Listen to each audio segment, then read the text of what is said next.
नमस्कार दोस्तों, स्वागत है एक बार फिर से आपका अपने YouTube चैनल स्टडी रूफ में। देखिए, पिछली क्लास में हम लोगों ने देखा था खिलाफत इशू के बारे में और देखा कि उसकी वजह से कैसे शुरू हो जाता है नॉन कॉपरेशन मूवमेंट। आज की क्लास में हम लोग जानेंगे उसके आगे कैसे कैसे नॉन कॉपरेशन मूवमेंट आगे प्रोसीड हुआ। और गांधी जी ने बोला था अगर आप नॉन कॉपरेशन मूवमेंट को अहिंसा पूर्वक कर ले गए तो 1 साल के अंदर वो स्वराज दिला के रहेंगे। ठीक है, थोड़ा सा रिवाइज कर लेते हैं पिछली क्लास को एक बार फिर से। खिलाफत इशू के बारे में हमने आपको बताया था कि प्रथम विश्व युद्ध के बाद से ब्रिटेन ने, क्योंकि तुर्की ने साथ दिया था जर्मनी का और ऑस्ट्रिया का ब्रिटेन के विरुद्ध, तो जब ब्रिटेन के विरुद्ध आप जाके किसी का साथ देंगे और ब्रिटेन जीत गया था वर्ल्ड वॉर 1, तो तुर्की के आधे से ज्यादा हिस्सों को ब्रिटेन फ्रांस ने कब्जा कर लिया और वहां के जो खलीफा की जो पोस्ट थी, कैलिफ की जो पोस्ट थी, उसको समाप्त कर दिया ट्रीटी ऑफ सीवर्स के अंदर। जब इसको समाप्त कर देते हैं तो इसके खिलाफ खिलाफत कमेटी बनती है, अली ब्रदर द्वारा फॉर्म की जाती है। और फिर हिंदू मुस्लिम यूनिटी को बढ़ावा देते हुए गांधी जी भी सामने आते हैं, बोलते हैं हाँ हम आवाज उठाएंगे मुस्लिमों के लिए, और यहां से खिलाफत कमेटी बनती है और लॉन्च हो जाता है क्या, 1 अगस्त 1920 को नॉन कॉपरेशन मूवमेंट। आज हम डिटेल में जानेंगे नॉन कॉपरेशन मूवमेंट होता क्या, असहयोग किस तरह का असहयोग हुआ था और कितनी दिक्कत हुई थी अंग्रेजों को। और एक चीज बता दें, 1857 की क्रांति के बाद से ये पहला ऑर्गेनाइज्ड मूवमेंट था। इतना सिस्टमेटिक ढंग से, इतना प्लानिंग तरीके से हुआ था। अंग्रेजों की जड़ें 1857 के बाद से अब जाके हिली थी दोबारा।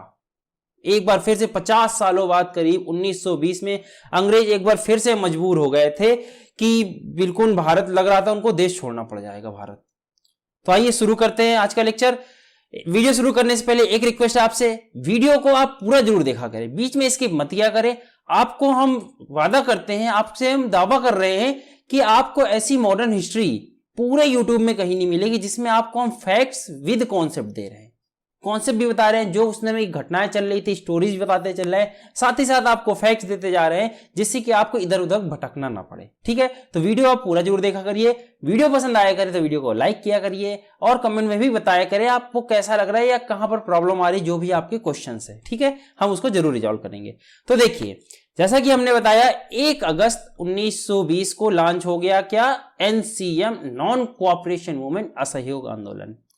और गांधी जी ने बोला था स्वराज विद इन 1 ईयर, 1 साल के अंदर हम आपको क्या दिलाएंगे, स्वराज, अपना राज। तो इसका जो मेथड था, जो हमने बताया था आपको, स्पेशल सेशन हुआ था कैसे हम करेंगे एनसीएम, कैसे हम लॉन्च करेंगे नॉन कॉपरेशन, क्या क्या मेथड होगी, इस पूरी प्लानिंग क्या थी, तो उसको जानते हैं। देखिए, तो क्या था, हम बायकॉट करेंगे, जैसा कि नाम बता रहा, असहयोग, हम किसी तरह का सहयोग नहीं करेंगे। तो बायकॉट किसका करेंगे, स्कूल कॉलेज, जो भी गवर्नमेंट, जो कि ब्रिटिश गवर्नमेंट के अंदर आते हैं, हम सबका बायकॉट कर देंगे। हमें नहीं चाहिए अंग्रेजी शिक्षा, आप आओ अपना स्कूल खोलो, अपने बच्चों को पढ़ाओ, खुद पढ़ो और खुद पढ़ाओ और जाओ अपना खुद का पैसा लगाओ, खुद कमाओ। हम अपने बच्चों को भेजेंगे नहीं तो आप हमसे कमाओगे क्या।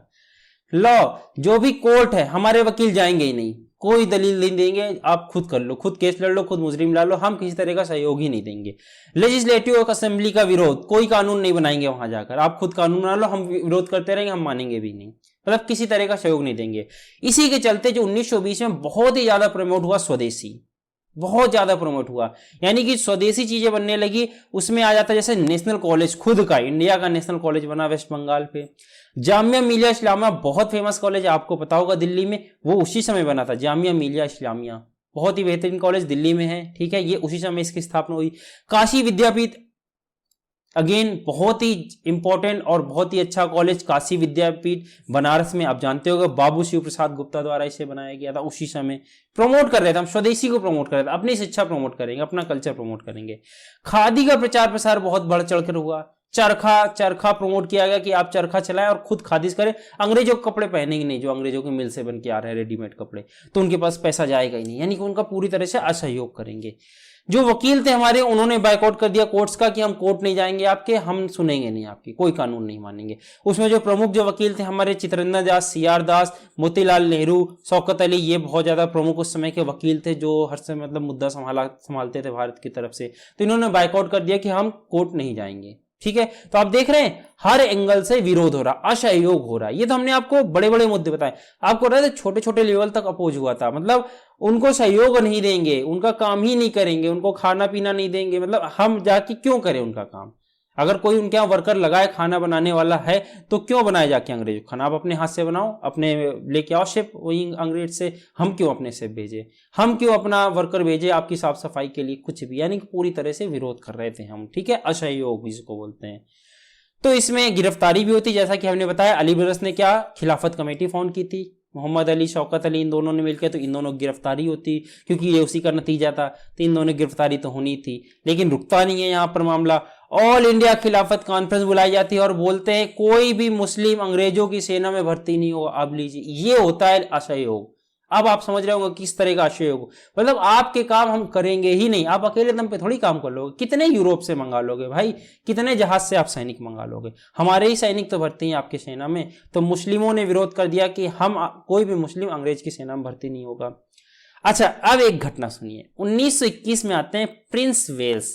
आपको हमने बताया था 1911 में जब बंगाल विभाजन पढ़ा रहे थे, तो उस समय आए थे जॉर्ज द फिफ्थ और अपनी वाइफ मैरी के साथ भारत आए थे, और उनका बहुत ही बेहतरीन स्वागत हुआ था। दिल्ली दरबार सजाया गया था। आपको बताया था इंडिया गेट की प्लानिंग हुई, पार्लियामेंट बना, सब कुछ। लुटियंस की दिल्ली हमने आपको बताया था 1911 में सजा था, पूरा दिल्ली दरबार लगा था। बहुत बेहतरीन स्वागत, भव्य स्वागत जिसको बोलते हैं। तो इस बार प्रिंस वेल्स आते हैं 1921। सोचते हैं भाई चलो उनके उसमें स्वागत हुआ, हमारा भी स्वागत होगा। लेकिन उनको क्या पता, यहां तो हड़ताल मची हुई है। अरे एक लोग नहीं गया उनको देखने, सन्नाटा, मतलब कोई वेलकम नहीं। आपको तो ये हमने पढ़ा दिया, आप इनका नाम भी नहीं सुनेंगे, एग्जाम में भी नहीं आएगा। तो हमने आपको बता दिया कि ऐसा कुछ हुआ था उस समय इंसिडेंट, मतलब बिल्कुल सन्नाटा, कोई स्वागत के लिए नहीं गया। तो बुला लो अब अंग्रेज का मेला, 1000 लोग खड़े करो अपने आदमी, जैसे आजकल होता है नेता अपनी भीड़ लेके चलते हैं, बुलाओ अपने लोग, भीड़ लेके आओ। मतलब कोई मेला नहीं, कोई स्वागत करने वाला नहीं, आपका वेलकम बेकार हो गया। तो ये भी इंसिडेंट 1921 में हुआ। अब देखिए 1921 का जो इंडियन नेशनल कांग्रेस का सेशन होता है, जो आईएनसी सेशन होता है, उसमें फिर से बात होती है। एक साल देखिए हो गया, 1920 से शुरू हुआ था, 1 अगस्त 1920 से शुरू हुआ, अब दिसंबर 1921 आ गया। अभी तक बेहतरीन तरीके से चल रहा है हमारा नॉन कॉपरेशन मूवमेंट, असहयोग आंदोलन। अब फिर से मीटिंग होती है और उसमें बात होती है इसको जारी रखो, बाइकआउट जारी रखो, बहुत सही जा रहा है। नो वायलेंस, कोई भी हिंसा नहीं करेगा, जैसा अभी तक चल रहा है वैसा ही चलने देना, कोई हिंसा मत करना। कोई गिरफ्तार करने आए तो गिरफ्तारी दे देना हाथ खड़े करके, कोई हिंसा मत करना, कोई मारपीट नहीं करना, डरने की बिल्कुल जरूरत नहीं, सब बाहर आएंगे, गिरफ्तारी दे दो। और ऐसा करने वाले जो पहले वकील थे CR दास, हमने बताया, इन्होंने सबसे पहले गिरफ्तारी दी थी, 1 साल करीब जेल में रहते, सबसे पहले गिरफ्तारी इनकी थी, ठीक है। फिर देखिए जब ऐसा होने लगा, फिर गांधी जी ने अपनी डिमांड रखी लॉर्ड रीडिंग को, इनको बुलाया, कहा इधर आओ, सुन लो हमारी बात, नहीं तो फिर निपट ही जाओगे एकदम से। तो गांधी जी ने बुलाया लॉर्ड रीडिंग को, बोला देखो हमारी कुछ डिमांड है, मान जाओ तो हम ये बंद कर देंगे आंदोलन, वरना आपको तो निपटना पड़ेगा, अब निकलना पड़ेगा भारत छोड़ के। तो उनकी जो मांगे थी वो क्या थी? प्रेस रेगुलेशन, जो आपने प्रेस में लिमिट लगा रखी है, हमको बोलने की आज़ादी नहीं है, हम न्यूज़पेपर में अपनी बात नहीं रख सकते, मैगजीन अपनी नहीं छाप सकते, आप इतनी लिमिटेशन लगा देते हो, सेंसरशिप जिसको बोलते नहीं, आजकल मूवी में सेंसरशिप हो रही, लोग विरोध करते हैं कि हमको बोलने की आज़ादी नहीं है। तो अंग्रेज भी ऐसे क्या करते थे, उनके खिलाफ बोलोगे तो वो सेंसर कर देंगे, उसको बोलने नहीं देंगे, छापने नहीं देंगे पेपर को, पेपर पूरा का पूरा प्रेस ही बैन कर देंगे। तो प्रेस लिबरेशन दिया जाए, हमको बोलने की आज़ादी दी जाए। दूसरा, जितने लोग को अभी तक अरेस्ट किया है आपने असहयोग आंदोलन में और पीछे जब से आप कर रहे हो रोलेट एक्ट से लेकर, सबको छोड़ो। जितने आपको आपने बिना कोई जबरदस्ती सबको अरेस्ट कर लिया है, सबको छोड़ो। होते नहीं जो जेल भर, अभी भी होता है, जो पॉलिटिकल नेता होते हैं कई बार पूरा भर भर के जाते हैं जेल, भी छोड़ दिए जाते हैं वो सब। तो वही बात थी कि जो भी लोग को अरेस्ट किया छोड़ो। सिविल लिबर्टी दो, यानी नागरिकता को स्वतंत्रता दो, नागरिक को हमारे जीने की जो जो सिविल राइट्स होते हैं, कुछ सिविल राइट्स जरूरी होते हैं, खाने का अधिकार, बोलने का अधिकार, रहने का अधिकार, पहनने का अधिकार, कुछ सिविल राइट्स होते हैं, तो उनको दो, बिल्कुल शोषण मत करो लोगों का, सिविल लिबर्टी दो। और अगर आप ऐसा 7 दिन के अंदर कर दो, 7 दिन की मोहलत, बिल्कुल फॉर्म में आए थे गांधी जी, 2 साल से चल रहा था बेहतरीन आंदोलन, 7 दिन के अंदर ऐसा कर दो। और अगर 7 दिन के अंदर आप ऐसा नहीं करते तो हम शुरू करेंगे सिविल डिसओबीडियंट मूवमेंट। अभी क्या चल रहा था? नॉन कोऑपरेशन, नाम बहुत अच्छे अच्छे चूज करके लाते थे गांधी जी। नॉन कोऑपरेशन मतलब असहयोग, और सिविल डिसओबीडियंट सविनय अवज्ञा आंदोलन। सविनय मतलब विनम्रता पूर्वक, अवज्ञा यानी कि आपकी बात ही नहीं मानेंगे आंदोलन। नाम चेंज कर दिया, कहने का वही मतलब था कि असहयोग ही करने वाले हैं। अब हम क्या करने वाले हैं? सविनय अवज्ञा आंदोलन शुरू कर देंगे। अब आपको बिल्कुल हालत खराब हो जाएगी। आपने ट्रेलर देखा है अभी हमारा असहयोग आंदोलन का, अब कहीं हमने सिविल डिसओबीडियंट मूवमेंट शुरू कर देंगे 1 हफ्ते बाद, 7 दिन के अंदर, वरना हमारी बातें मान लो। रीडिंग साहब को फर्क नहीं पड़ता, ये सोचता है क्या करेंगे गांधी जी, तो इन्होंने बात नहीं मानी, डिनाई कर दी, गांधी जी की बात डिनाई कर दी। तो भाई शुरू हो जाता है क्या, सिविल डिसोबीडियंट मूवमेंट। बेहतरीन तरीके से सिविल डिसोबीडियंट मूवमेंट की शुरुआत होती है और बारदौली गुजरात से शुरुआत होती, जिसकी कमान संभाल रहे थे अपने बेहतरीन लीडर सरदार वल्लभ भाई पटेल। सरदार जैसा हमने बोला, सरदार से आपको एक बात बता दे, सरदार की उपाधि इनको यही दी गई थी। जैसे होते नहीं, एक ग्रुप का लीडर होता है, जैसे वो आपने शोले की मूवी देखी सरदार कितने डाकू थे, वही वाला। तो जब कोई ग्रुप का जो लीडर होता है, जो कमान संभालता है, तो यहां पर जो बारदौली की जो वुमेन्स थी, कुछ महिलाएं थी, चूंकि वल्लभ भाई पटेल इसको संभाल रहे थे, लीड कर रहे थे, तो उनको सरदार की उपाधि यहां दी गई थी। उनको सरदार से पुकार जाना लिखा था, वल्लभ भाई पटेल नाम हुआ करता था, सरदार उनको टाइटल मिला था। कहां पर मिला था, बारदौली सत्याग्रह में मिला था उनको, याद रखिएगा, इंपॉर्टेंट है। आता है आपके क्वेश्चन में, सरदार की उपाधि वल्लभ भाई पटेल को कहां मिली, तो बारदौली मूवमेंट में मिली और वहां की वुमेन्स ने दिया इन्हें सरदार की उपाधि। अच्छा, कई बार अगर आपके क्वेश्चन में वुमेन्स का ऑप्शन ना हो कि बारदौली की महिलाओं ने दिया, तो फिर आप गांधी जी कर दीजिएगा, लेकिन हालांकि दिया था वहां की महिलाओं ने। अगर नहीं रहता ऑप्शन में तो आप टिक करेंगे किसको, कि गांधी जी ने दिया था। हालांकि वो होगा, ऐसा नहीं, अगर आप अच्छा एग्जाम देने जा रहे हैं तो इतना नहीं चेंज करते ऑप्शन। फिर भी हमने आपको दोनों बता दिया, कई बार हुआ एक दो बार ऐसा, ठीक है। तो किसने दिया, बारदौली की महिलाओं ने दिया, अगर ऑप्शन नहीं तो गांधी जी। अब बढ़ते हैं आगे। सब कुछ बहुत अच्छा चल रहा था, सब लोग बिल्कुल जोश में थे, और उसी जोश में कुछ हमारे युवा जवान कुछ गलती कर बैठे। आती है डेट 5 फरवरी 1922, 2 साल से करीब 1.5 साल से कह सकते हैं। अगस्त में शुरू हुआ था, 1 अगस्त को 1920 में, और 5 फरवरी, करीब 1.5 साल हो रहे हैं। बेहतरीन मूवमेंट चल रहा है, सबको लग रहा है अब तो हम आजादी पा के रहेंगे, गांधी जी ने तो इनके नाक में दम कर दिया, ये भाग जाएंगे अब। और इसी जोश में उन्होंने क्या कर डाला, गोरखपुर में एक चौरी चौरा नाम की जगह है, वहां पर एक पुलिस थाने को कब्जा किया और वहां पर सब लोग को, पुलिस वालों को मार डाला, अंग्रेजों को, सबको। 22 पुलिस वालों को जिंदा जला दिया। पूरे मतलब जोश में थे कि सबको भगाओ, मारो, कूटो। मतलब लड़के थे, यंग जनरेशन जिसको बोलते हैं, यंग खून, वो समझ नहीं पाए इस चीज की इंटेंसिटी को, सिग्निफिकेंस को, कि नॉन वायलेंस कितना इंपॉर्टेंट है, किस वजह से 1.5 साल से हम इतना आगे आ चुके। उन्होंने इसको भूल गए, इसके सिग्निफिकेंस को, और ये गलती कर दी।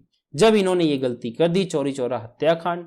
चौरी चौरा गोरखपुर में, नहीं पता आपको तो चौरी चौरा एक्सप्रेस एक चलती है, कानपुर से लेकर गोरखपुर तक, बैठ जाइएगा, पहुंच जाएंगे वहीं, ठीक है। तो जब ये गलती कर दी, गांधी जी के पास ये न्यूज पहुंचती है। गांधी जी के पास जब ये न्यूज पहुंची और वेरीफाइड हो गया कि हाँ अपने लोगों ने ये किया है, ऐसा वायलेंस किया है, तो गांधी जी ने अगले ही हफ्ते, देखिए 5 फरवरी को हुआ, और 12 फरवरी को इन्होंने अनाउंस कर दिया कि हम नॉन कोऑपरेशन मूवमेंट को वापस ले रहे हैं। जी हाँ, नॉन कोऑपरेशन मूवमेंट को वापस ले रहे हैं। सब लोग को बहुत ज्यादा झटका लगता है, बहुत ज्यादा झटका लगता है। गांधी जी ने बोला, our country is not ready, हमारा देश अभी तैयार नहीं है, अभी हमें सीखना है, अभी और सीखना, अभी हम तैयार नहीं है। बहुत लोग दुख हुए।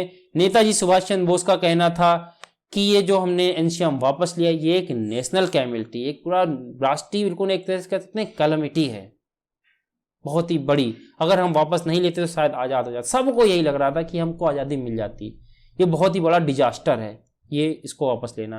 तो आता है आपके एग्जाम में, सुभाष चंद्र बोस ने क्या बोला था, इसको नेशनल कैलेमिटी बोला था, ठीक है। तो ये सब चीज़ होती है।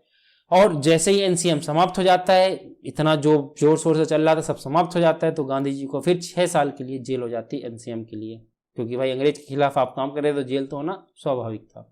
अब देखिए इसकी सिग्निफिकेंस को समझते हैं। हमने स्टार्टिंग में ही आपको बताया, ये पहला ऑर्गेनाइज्ड मूवमेंट था फ्रीडम स्ट्रगल का, आजादी का पहला ऑर्गेनाइज था। 1857 की क्रांति जब हमने आपको पढ़ाया था तो उसमें बताया था, उसमें प्लानिंग नहीं थी, कोऑर्डिनेशन नहीं था, यूनिटी नहीं थी, वो अनऑर्गेनाइज्ड मूवमेंट था। हुआ बहुत ही बेहतरीन था, रिजल्ट तक नहीं पहुंचे थे, लेकिन रिजल्ट पहुंच भी गए थे, दोनों बात था। अंग्रेजों को डरा दिया था, अंग्रेजों की जड़ें हिला दी थी, और इस बार ये ऑर्गेनाइज्ड वे में था। इस बार तो अंग्रेज और ज्यादा डर गए थे। तो ये बहुत ही ज्यादा इंपॉर्टेंस रखता है, पहला ऐसा ऑर्गेनाइज्ड मूवमेंट था और बहुत ही ज्यादा बड़ा मूवमेंट था। आपके एग्जाम में अगर आता है कि सबसे पहला बड़ा आंदोलन कौन सा था, तो आप लगाएंगे क्या, एनसीएम को लगाएंगे, ठीक। दूसरी इसकी सिग्निफिकेंस थी हिंदू मुस्लिम यूनिटी। जैसा कि 1916 में कांग्रेस और मुस्लिम लीग का मर्जर हो जाता है, उसके बाद से वापस हिंदू मुस्लिम यूनिटी देखने को मिलती है हमें, और सब लोग मिलकर अंग्रेजों के खिलाफ लड़े थे। इसी के चलते 1921 में हमको देखने को मिलता है, केरल में जो किसान थे, केरल के किसान, वहां पर मोपला एक जगह है, वहां पर उन्होंने मोपला विद्रोह किया था, मोपला रिवोल्ट नाम से जाना जाता है। इस बात से आप अंदाजा लगा सकते हैं ये किसी एक लोग की आजादी नहीं थी, किसी एक के दम पे हमने आजादी नहीं ली है, कोई भी हो, जितना बड़ा लीडर हो, किसी एक के दम पे नहीं मिली, एक एक शख्स की इसमें सब ने अपना अपना रोल प्ले किया है।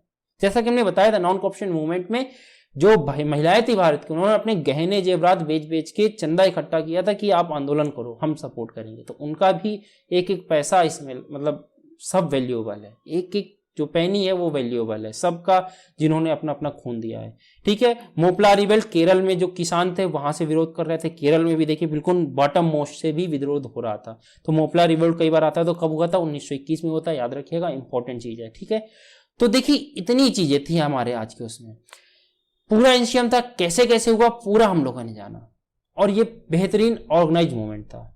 तो ये था हमारा आज का लेक्चर, जिसमें हमने नॉन कॉरप्शन मूवमेंट को डिटेल में जाना। अगली क्लास में हम जानेंगे जब नॉन कॉरप्शन मूवमेंट समाप्त हो जाता है तो एक बार फिर से कांग्रेस दो पार्ट में टूट जाती है, pro changer and no changer में। और हालांकि उस तरह नहीं टूटती जैसे हुआ था 1907 का स्प्लिट, सूरत स्प्लिट, उसमें तो सब काम बंद हो जाता है, लोग जेल चले जाते हैं। इस बार उतने बुरी तरह से नहीं टूटती है। स्वराज पार्टी का गठन होता है, सीआर दास करते हैं और फिर से चल पड़ती है गाड़ी, मतलब रुकती नहीं है, लेकिन हाँ थोड़ा से मतभेद फिर से हो जाते हैं, क्योंकि कुछ लोग चाह रहे थे नहीं ये बंद नहीं होना चाहिए था, हो गई अपने बच्चों से गलती, कर दिया चोरी चोर हत्याकांड, तो ये भी तो अंग्रेज कौन सा भला कर रहे, इन्होंने भी तो कितने लोग को मारा। तो कुछ लोग इस तरह राय दे रहे थे, जो कुछ नो चेंजर थे वो कह रहे थे नहीं हम शांति से अहिंसा पूर्वक ही करेंगे तभी आज़ादी मिलेगी। तो कुछ इस तरह की विचारधाराएं फिर से आने लगी थी। तो हम अगली क्लास में देखेंगे स्वराज पार्टी की स्थापना, और फिर से देखेंगे उसके बारे में आगे कैसे हम आंदोलन जारी रखते हैं। तो ये था हमारा आज का लेक्चर। आई होप आपको क्लास पसंद आई होगी, सब कुछ समझ में आया होगा। वीडियो पसंद आया हो तो वीडियो को लाइक करते जाइएगा। अगर आप चैनल पर नए हैं तो चैनल को जरूर सब्सक्राइब कर दीजिएगा। Thank you very much. हंसते रहें, मुस्कुराते रहें एंड कीप लर्निंग।